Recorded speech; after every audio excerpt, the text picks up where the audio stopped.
I feel like Lisa Frank ruined my life. Lisa Frank, Glitter and Greed, First Impression Part 3. This is the final part, and we're going to be talking about the stories of Tassel Fairy, who is who you just saw, as well as Glamour Dolls. First contract that we had with Lisa, she required a guaranteed minimum royalty of $100,000 for 2017 and a $25,000 advance, and then 15% of our net sales, which we later learned was on the high side for licensing. But we were just so excited about launching this collaboration. Now, that was one of the co-owners of Glamour Dolls Cosmetics, which was a low-cost vegan makeup brand. And that was Peter. His partner was Jessica. However, they're not really friends anymore after a lot of this stuff happened. So they're excited they're going to get this collab, but that's a heck of a lot of fees. So they turned to Kickstarter. Glamour Dolls makeup line will be the first line that Lisa Frank has done specifically for adults. You're telling backers you're getting product in return. You can kind of help bring this idea to life.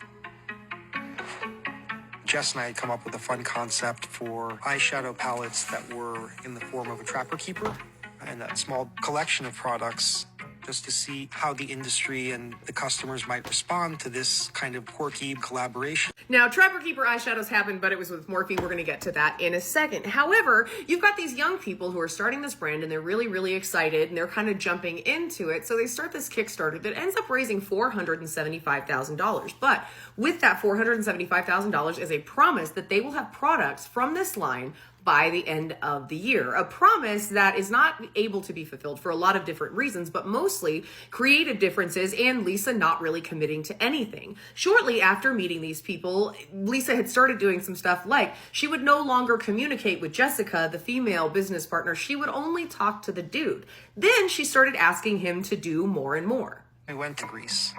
Lisa wanted to go first class, top luxury, and pull out all the stops. Lisa told me that it was also going to be a business trip and that this is how big companies did things. Just that phrasing, this is how big companies do things. Well, that's not a big company. That's a Kickstarter-funded little company. And the money from the Kickstarter was mostly being used to pay these fees rather than to create product. We had to renew for another year. Otherwise, we wouldn't be able to complete the Kickstarter products. But minimum royalty had increased from $100,000 to $500,000. The advances she wanted went from $25,000 a quarter to $125,000 a quarter.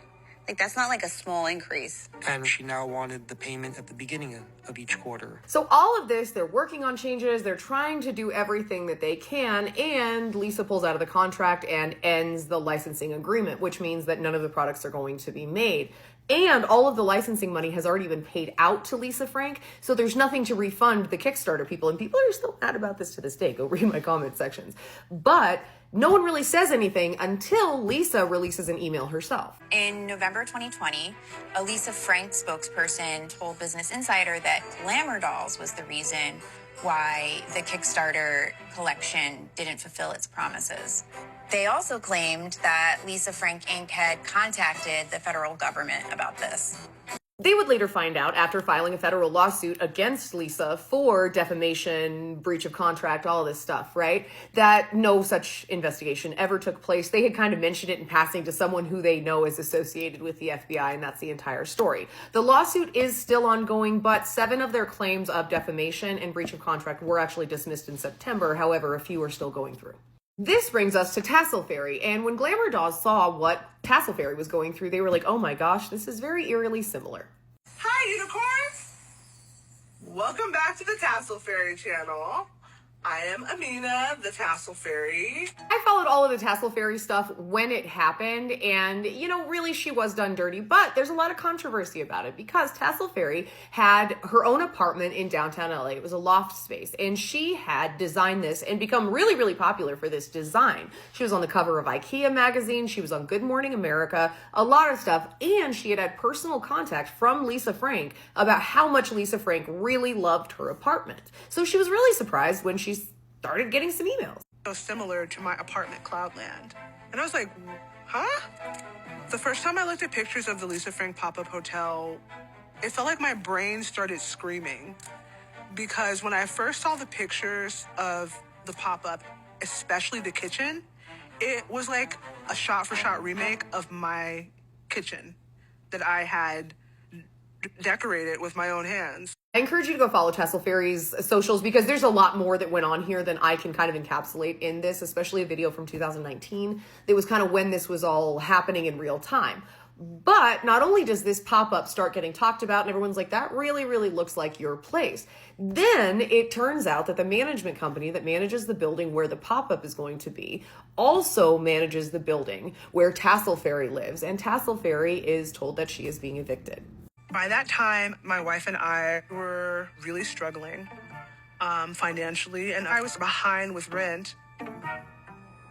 Management at my apartment wanted us out. The date that they wanted us out coincided with the date that the pop-up was going to actually be announced. Like, it was really surreal and dizzying and confusing. The eviction does end up going through, and things are quiet for a minute until Tassel Fairy sees Lisa doing some real performative stuff and just decides to call it out. I couldn't tolerate it. It was intolerable for me.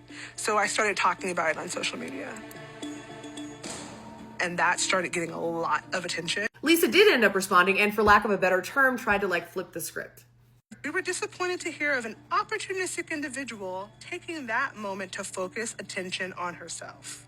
Should be themselves, but for their own personal benefit by repeating their false allegations that we have stolen artwork and designs from them. Over the past months, we have silently forgiven them. They tried to say that I was doing the very thing they were doing. Literally, I can't. The irony is too much. Judging by the way most people have said that Lisa has dealt with artists and artwork, it does lend a little credence to this story and the fact that so many people have the same story over and over again. She took what I made, gave me scraps for it, if anything at all, and then made millions. At the end of the day, Lisa Frank's legal team is working overtime. I know people who have gotten cease and desists and lots of lawsuits. If you're an employee who speaks out, you're probably going to get something in the mail, which makes me interested to see what's going on that side. Even with this, it was within the contract that even though this was designed by Glamour Dolls, this was Lisa's property and she could have it produced by anyone, which is why it went to Morphe. So that ends our series here, and I hope you guys have a good day. Whew.